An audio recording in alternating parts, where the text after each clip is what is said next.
Maraming naapektuhan sa ating mga kababayan dahil sa pagnanakaw sa kaban ng bayan.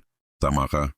Maraming naapektuhan ang ating mga kababayan dahil sa pagnanakaw sa kaban ng bayan at malalim ang sugat na idinudulot nito sa buong lipunan. Kapag ninanakaw ang pondo ng gobyerno, hindi lang pera ang nawawala, kinabukasan ng mamamayan ang ninanakaw. Ang pondong dapat sana'y napupunta sa edukasyon, nauuwi sa kakulangan ng silid-aralan, guro at libro. Sa kalusugan, nagiging kulang ang ospital, gamot at serbisyong medikal kaya lalo pang naghihirap ang mahihirap.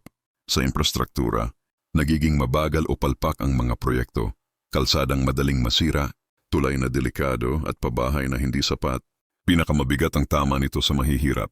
Sila ang unang nagdurusa kapag kulang ang serbisyo, kapag may dagdag buwis at kapag nagmamahal ang bilihin. Dahil sa korupsyon lumalaki ang agwat ng mayaman at mahirap at nawawala ang tiwala ng tao sa pamahalaan. Higit sa lahat, sinisira ng pagnanakaw sa kaban ng bayan ang moralidad at pag-asa ng mamamayan. Kapag nakikitang may mga nakakalusot, nawawala ang gana ng iba na maging tapat. Pero hindi dapat dito magtapos. May kapangyarihan pa rin ang mamamayan sa pagiging mapanuri, sa paniningil ng pananagutan, at sa pagpili ng mga lider na may malasakit at integridad.